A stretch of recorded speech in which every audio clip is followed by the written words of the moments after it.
मित्रों, पिछले वीडियो में आपने देखा कि श्रीमद् भागवत महापुराण की रचना कैसे हुई। व्यास जी ज्ञानवान संत थे जिन्होंने श्रीमद् भागवत पुराण की रचना की।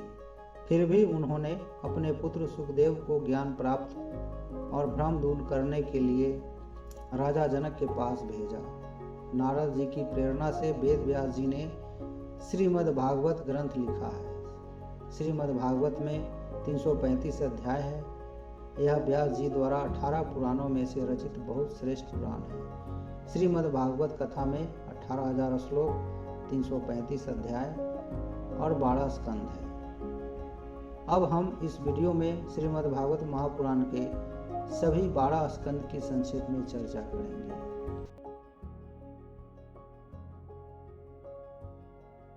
श्रीमद् भागवत महापुराण भक्ति शाखा का अद्वितीय ग्रंथ माना जाता है और आचार्यों ने इसकी अनेक टीकाएं की है। कृष्ण भक्ति का यह आगार है। प्रथम स्कंद। इस पुराण के प्रथम स्कंद में 19 अध्याय है, जिनमें सुखदेव जी ईश्वर भक्ति का महात्म्य सुनाते हैं। भगवान के विविध अवतारों का वर्णन, देवर्षि नारद के पूर्व जन्मों का चित्रण, राजा परीक्षित के जन्म, कर्म और मोक्ष की कथा, अश्वत्थामा का निंदनीय कृत्य और उसकी पराजय, भीष्म पितामह का प्राण त्याग, भगवान श्री कृष्ण का द्वारका गमन, विदुर के उपदेश, धृतराष्ट्र, गांधारी तथा कुंती की तन गमन एवं पांडवों का स्वर्गारोहण के लिए हिमालय में जाना आदि घटनाओं का क्रमवार कथानक के रूप में वर्णन किया गया है। द्वितीय स्कंद। इस स्कंद का प्रारंभ भगवान के विराट स्वरूप वर्णन से होता है। इसके बाद विभिन्न देवताओं की उपासना, गीता का उपदेश, भगवान श्री कृष्ण की महिमा और कृष्णार्पणमस्तु की भावना से की गई भक्ति का उल्लेख है। इसमें बताया गया है कि सभी जीवात्माओं में आत्मा स्वरूप कृष्ण ही विराजमान है। पुराणों के 10 लक्षणों और सृष्टि उत्पत्ति का उल्लेख भी इस स्कंद में मिलता है। तृतीय स्कंद। तृतीय स्कंद उद्धव और विदुर जी की भेंट के साथ प्रारंभ होता है। इसमें उद्धव जी भगवान श्री कृष्ण की बाल लीलाओं तथा अन्य लीला चरित्रों का उल्लेख करते हैं।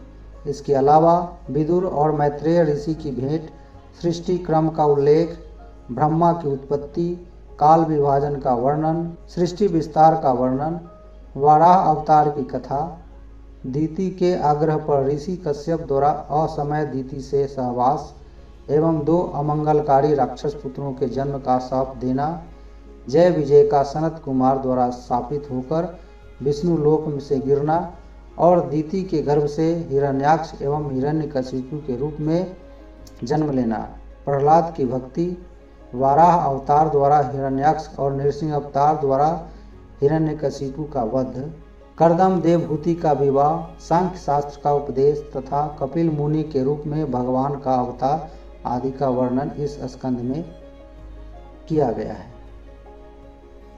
चतुर्थ स्कंद।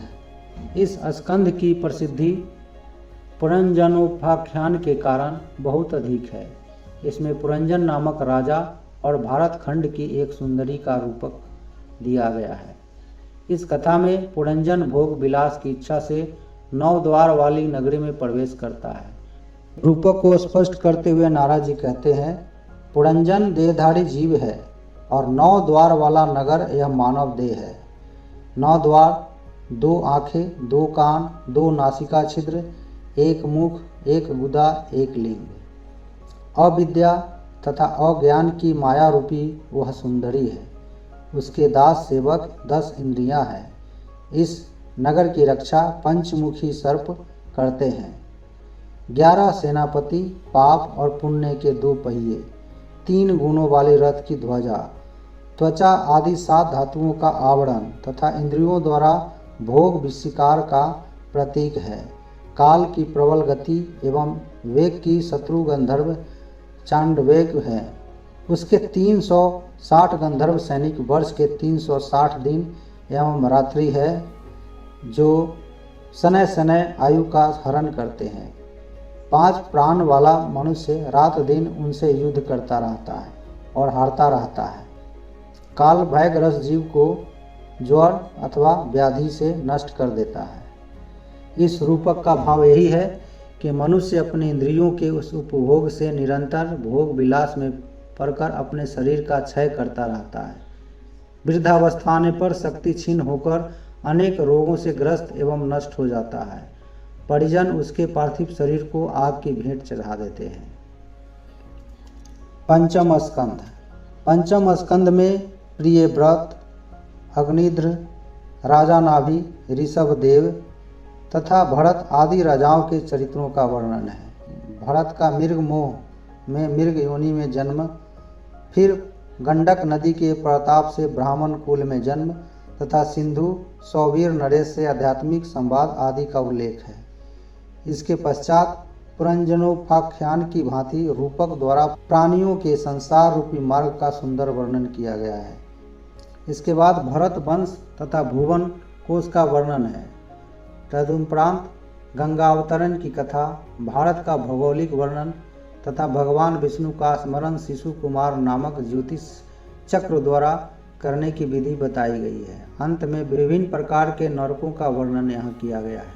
षष्ठ स्कंद में नारायण कवच और पुंसवन व्रत विधि का वर्णन जनोपयोगी दृष्टि से किया गया है।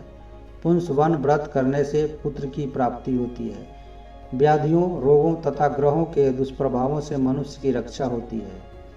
एकादशी एवं द्वादशी के दिन इसे अवश्य करना चाहिए। इस स्कंद का प्रारंभ कान्यकुब्ज के निवासी अजामिल उजामिल उपाख्यान से होता है। अपनी मृत्यु के समय अजामिल अपने पुत्र नारायण को पुकारता है। उसकी पुकार पर भगवान विष्णु के दूत आते हैं और उसे परमलोक ले जाते हैं। भागवत धर्म की महिमा बताते हुए विष्णु दूत कहते हैं, चोर, शराबी, मित्रद्रोही, ब्रह्मघाती, गुरु पत्नीगामी और चाहे कितना भी बड़ा पापी क्यों न हो, यदि वह भगवान विष्णु के नाम का स्मरण करता है तो उसके कोटि कोटि जन्मों के पाप नष्ट हो जाते हैं।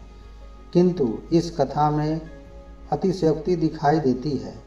पर स्त्रीगामी और गुरु की पत्नी के साथ समागमन करने वाला कभी सुखी नहीं हो सकता। यह तो जघन्य पाप है। ऐसा व्यक्ति नरक में ही गिरता है। इसी स्कंद में दक्ष प्रजापति के वंश का भी वर्णन प्राप्त होता है। भगवान नारायण कवच के प्रयोग से इंद्र को शत्रु पर भारी विजय प्राप्त होती है। इस कवच का प्रभाव मृत्यु के पश्चात भी रहता है। इसमें बत्रासुर राक्षस द्वारा देवताओं की पराजय, दधीची ऋषि के अस्थियों से वज्र निर्माण तथा बत्रासुर के वध की कथा भी दी गई है। सप्तम स्कंद। सप्तम स्कंद में भक्तराज प्रहलाद और हिरण्यकशिपु की कथा विस्तार पूर्वक है। इसके अतिरिक्त मानव धर्म, वर्ण धर्म और स्त्री धर्म का विस्तृत विवेचन है। भक्त प्रहलाद के कथानक के माध्यम से धर्म त्याग, भक्ति तथा निष्पृहता आदि की चर्चा की गई है। अष्टम स्कंद। अष्टम स्कंद में ग्रह द्वारा गजेंद्र के पकड़े जाने पर भगवान विष्णु द्वारा गजेंद्र उद्धार की कथा का रोचक वृत्तांत है। इसी स्कंद में समुद्र मंथन और मोहिनी रूप में विष्णु द्वारा अमृत बांटने की कथा भी है। देवासुर संग्राम और भगवान के वामन अवतार की कथा भी इस स्कंद में है। अंत में मत्स्य अवतार की कथा यह स्कंद समाप्त हो जाता है। नवम स्कंद। पुराणों के एक लक्षण वंशानुचरित के अनुसार इस स्कंद में मनु एवं उनके 5 पुत्रों के वंश, इक्ष्वाकु वंश, निमित्त वंश, चंद्रवंश, विश्वामित्र वंश तथा पुरु वंश, भरत वंश, मगध वंश, अनुवंश, द्रयु वंश, तुर्वसु वंश, यदुवंश आदि का वर्णन प्राप्त होता है। राम, सीता आदि का भी विस्तार से विश्लेषण किया गया है। उनके आदर्शों की व्याख्या भी की गई है। दसम स्कंद। 10वां स्कंद 2 खंडों पूर्वार्ध और उत्तरार्ध अर्थात the former and the latter में विभाजित है। इस स्कंद में भगवान श्री कृष्ण चरित्र विस्तार पूर्वक है। प्रसिद्ध रास पंचाध्यायी भी इसमें प्राप्त होती है। पूर्वार्ध के अध्यायों में भगवान श्री कृष्ण के जन्म से लेकर अक्रूर जी की हस्तिनापुर जाने तक की कथा है। उत्तरार्ध में जरासंध से युद्ध, द्वारकापुरी का निर्माण, रुक्मिणी हरण, भगवान श्री कृष्ण का गृहस्थ धर्म, शिशुपाल वध आदि का वर्णन है। यह स्कंद पूरी तरह से भगवान श्री कृष्ण लीला से भरपूर है। इसका प्रारंभ वसुदेव देवकी के विवाह से प्रारंभ होता है। भविष्यवाणी, कंस द्वारा देवकी के बालकों की हत्या, भगवान कृष्ण का जन्म, भगवान कृष्ण की बाल लीलाएं, गोपालन, कंस वध, अक्रूर जी की हस्तिनापुर यात्रा, जरासंध से युद्ध, द्वारका पलायन, द्वारका नगरी का निर्माण, रुक्मिणी से विवाह, प्रद्युम्न का जन्म, संबासुर वध, सयमंतक मणि की कथा, जामवंती और सत्यभामा से भगवान कृष्ण का विवाह, उषा अनिरुद्ध का प्रेम प्रसंग, बाणासुर के हाथ युद्ध तथा राजा नृग की कथा आदि के प्रसंग आते हैं। इस स्कंद में भगवान कृष्ण सुदामा की मैत्री की कथा भी दी गई है। एकादश स्कंद। 11वें स्कंद में राजा जनक और 9 योनियों के संवाद द्वारा भगवान के भक्तों के लक्षण गिनाए गए हैं। ब्रह्मवेत्ता दत्तात्रेय महाराज यदु को उपदेश देते हुए कहते हैं कि पृथ्वी से धैर्य, वायु से संतोष और निर्लिप्तता, आकाश से अपरिच्छिन्नता, जल से शुद्धता, अग्नि से निर्लिप्तता एवं माया, चंद्रमा से क्षण भंगुरता, सूर्य से ज्ञान ग्रहण तथा त्याग की शिक्षा ग्रहण करनी चाहिए। आगे उद्धव को शिक्षा देते हुए 18 प्रकार की सिद्धियों का वर्णन किया गया है। इसके बाद ईश्वर की विभूतियों का उल्लेख करते हुए वर्णाश्रम धर्म, ज्ञान योग, कर्म योग और भक्ति योग का वर्णन है। द्वादश स्कंद अर्थात 12वां स्कंद में राजा परीक्षित के बाद के राजवंशों का वर्णन भविष्य काल में किया गया है। इसका सार यह है कि 138 वर्ष तक राजा प्रद्योतन, फिर शिशुनाग वंश के 10 राजा, मौर्य वंश के 10 राजा 136 वर्ष तक, शुंग वंश के 10 राजा 112 वर्ष तक, कण्व वंश के 4 राजा 345 वर्ष तक, फिर आंध्र वंश के 30 राजा 456 वर्ष राज्य करेंगे। इसके बाद आमिर, गर्दभी, कर्ण, यवन, तुर्क, गुरूर और मौन राजाओं का राज्य होगा। मौन राजा 300 वर्षों तक और शेष राजा 1099 वर्ष तक राज्य करेंगे। इसके बाद वाल्मीकि वंश और शूद्रों तथा मलेच्छों का राज्य ही हो जाएगा। धार्मिक और आध्यात्मिक कृति के अलावा शुद्ध साहित्यिक एवं ऐतिहासिक कृति के रूप में भी यह पुराण अत्यंत महत्वपूर्ण है। ओके व्यूअर्स, मैं मिलता हूँ अगले वीडियो में एक नई दिव्य कहानी के साथ। अपना ख्याल रखें, अपनों का ख्याल रखें। जय श्री कृष्ण।